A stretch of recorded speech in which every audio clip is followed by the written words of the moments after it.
There's the People's Republic of China. That's a different country, like seriously a different country, right? Different tradition, different language. How many people died in China under Mao? No one knows. Same issue with the Soviet Union, although Mao was a bigger monster than Stalin, and that's impressive, you know, because there's Hitler, there's Stalin, and there's Mao. And of the three, Mao was probably the worst. He's still revered in China. Maybe that accounts for their affinity for North Korea, which could still destroy us all, the remnants of that horrible state. Maybe 100 million people died in China during the Great Leap Forward. That's a hell of a leap forward. Well, maybe it wasn't 100 million, you know, maybe it was only 40 million. But as I said before, when you're counting in the tens of millions, your point's already made. And then there was Cambodia and the killing fields, and Bulgaria and East Germany and Romania and the Democratic People's Republic of Korea, that's North Korea, and Vietnam and Ethiopia, Hungary, etc., etc., etc. It was never a successful communist state. Cuba, I suppose, came closest, but it was radically... the Soviets poured money into Cuba, so that doesn't really count. So then the first question was, well, are these Marxists motivated by love or hatred? Well, is it love or hatred that produces 100 million dead people? And is that enough evidence or not? And if it's not enough evidence, if you think to yourself, well, that's not enough evidence, it was never really given its proper try. It's like, well, what would have been a proper try? See, I always think when I hear someone say that, I know what you think. You think in your delusional arrogance that you understand the Marxist doctrines better than anyone else ever has, and that if you were the one implementing those doctrines, you would have ushered in the utopia. That's what you mean when you say that. And, you know, they say, and there's an idea in the New Testament that there's a sin, it's the sin against the Holy Ghost. If you commit that sin, no one really knows what it is, that you can't be forgiven. And I would say, well, if you want a candidate for the sin against the Holy Ghost in the 21st century, the statement, real communism was never tried, with the underlying idea that if you had been the person implementing it, it would have worked, I think that's a pretty good contender for something for which you should never be forgiven. All right, so that's Marxism. So let's go on to postmodernism. We talked a little bit about it.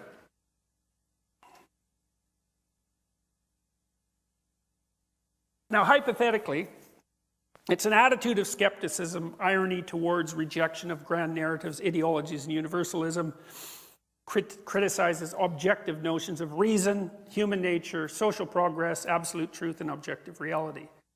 It's predicated on the idea that the reason that you categorize, especially, the reason that you categorize is to marginalize. You categorize to marginalize to obtain power. Power is pretty much all there is. There's other elements of postmodernism. One of them is that human nature is merely a social construct. See, the reason for that, as far as I'm concerned, and this is a postmodern critique as well, I'm going to move the center to the margin and the margin to the centers. Why would you think that human nature is only a social construct? Well, here's why. It's because that means you could construct it any way you want to.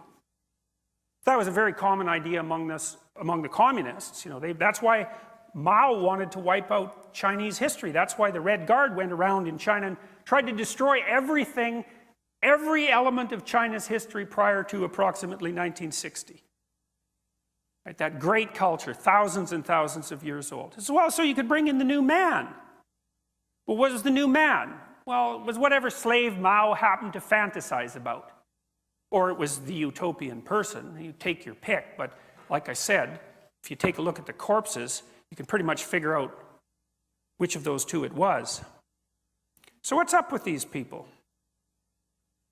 these deconstructionists, these postmodernists. What are they up to exactly? Well, here's the first thing.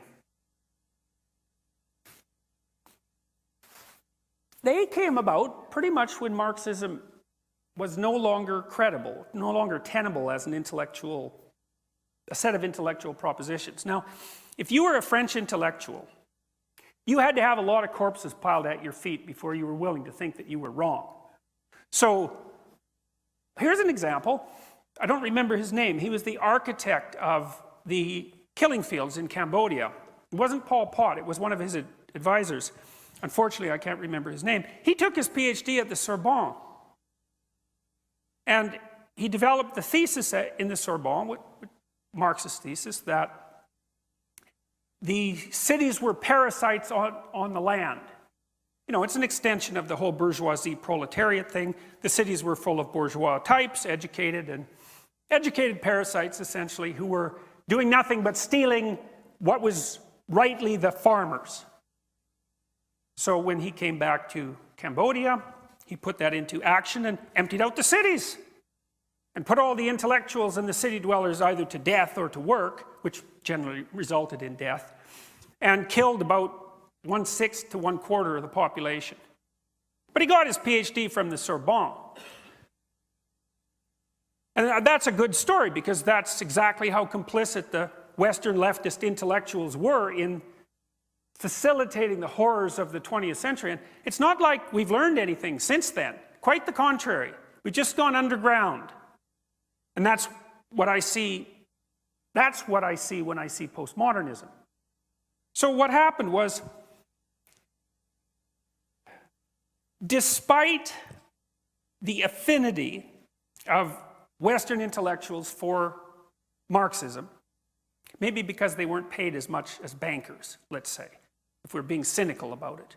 Because I've often thought that if you paid sociologists as much as investment bankers, they'd be capitalist very rapidly. Well, which is also to say that you may underpay intellectuals at your peril.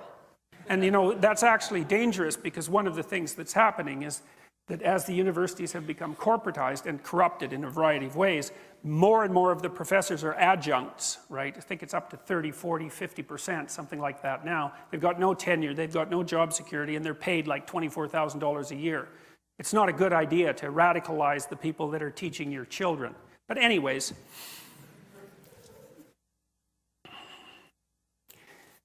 by the end of the 60s, so much data on the catastrophic failures of communism had accrued that even the most intransigent of French intellectuals had to admit that the jig was up.